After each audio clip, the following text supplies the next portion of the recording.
UNC finally got the win they needed. They played a tough schedule to start the year. By the way, the drive with Tim Donnelly, Dennis Cox sitting in for Tim this afternoon, Graham Hill producing the show. They have a good win against Dayton this year. UNC basketball does. But losses to Michigan State, Kentucky, Kansas, Alabama, high-ranked teams, top 25 teams. And have come up short and all but the one against Dayton at the Maui Invitational.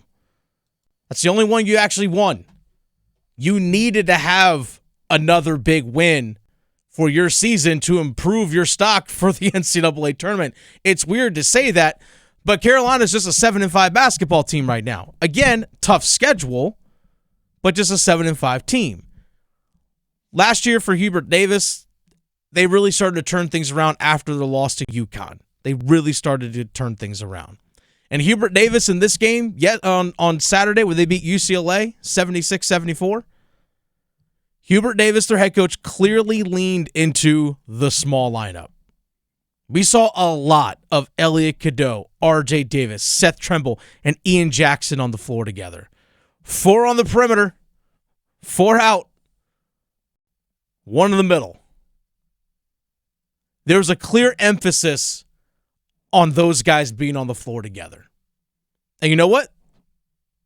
The ball movement was there. There was some tempo to the ball movement. There was a lot of sloppy play. We'll get into that here in just a little bit.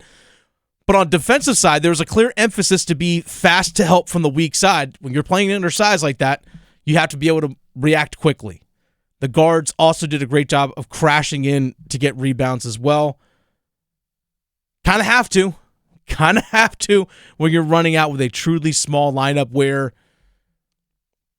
Ian Jackson's your second tallest guy on the floor, and he's, 6'3", 6'4"? You have to do that. But the offensive rebounding was actually there for Carolina. Hubert Davis, the head coach, talked about it. It was huge for the team. We were talking in the huddle, and we were up by 1 after RJ made the free throw, a little bit over 10 seconds to go, and we talked about being in that situation in the past, and for us not getting the box out, costing us a win, and that all we needed was one stop.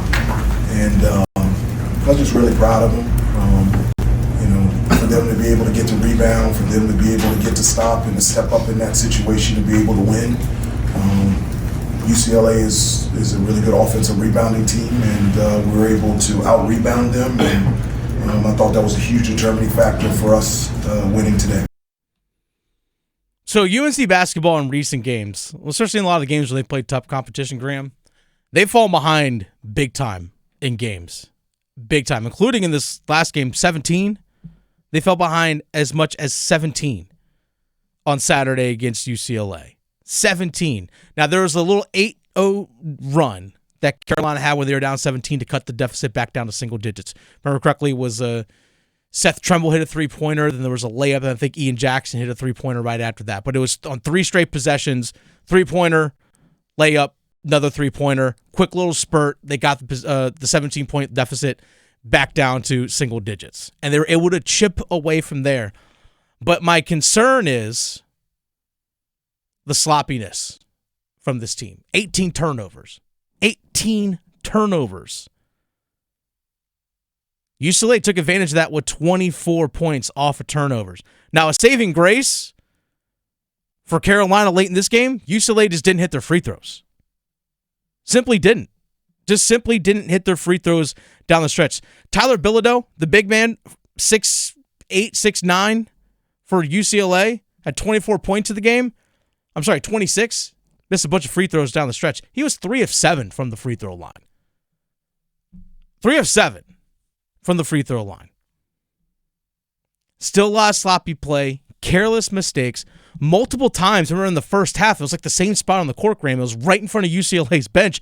There was Keatts Tyson and Ian Jackson catch the ball along the sideline with their foot out of bounds. Yeah, this has not been a very good inbounding team so far this season. Yeah, it's just, not struggle in the inbounds, but they just catch the ball on the sideline.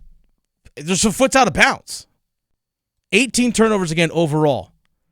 But by the way, let's look on the bright side for them. Ian Jackson, welcome to the chat.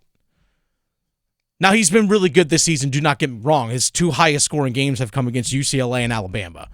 2 really good opponents. But him being from the Bronx, the game on Saturday being played at Madison Square Garden was probably super special for him. Like, if we're being honest, it was probably super special for him. Be back in his home city, playing at the Garden. And he showed it. The guy was awesome. 24 points on 8 of 13 shooting. He was phenomenal. He was phenomenal. He has that spark to him. I know a lot of Carolina fans want him to start. You know what? I don't blame you feeling that way. I really don't. I really don't. But it also could be, if you have a guy that can come off the bench and can provide that, there's value into that too. But one thing we've seen with Ian Jackson getting more playing time, he played 32 minutes, the second most of any Carolina player on Saturday. 32. RJ Davis played the most with 36. Seth Trimble, 31. Ian Jackson was in there late to close, which really is what you want, right? Not just him maybe starting. You want him out there closing, finishing. But if you look at the way Hubert Davis has adjusted his lineup over the last few games, Van Allen Lubin's been starting along with Drake Powell, Jalen Washington, and Jalen Withers going to the bench. Jalen Washington and Jalen Withers to the bench, they played just 18 minutes combined yesterday. 18. Ty Claude, the transfer from Georgia Tech, who played previously at Morehead State as well as Western Carolina, he got more playing time than Washington and Withers himself individually. Hubert Davis is clearly leaned to, hey, you know what? We're small. Fine. We're just going to be small. Ain't going to grow.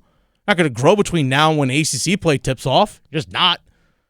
So let's lean into what we have. What do we have best? Got some guards that could push. Got some guards that could run.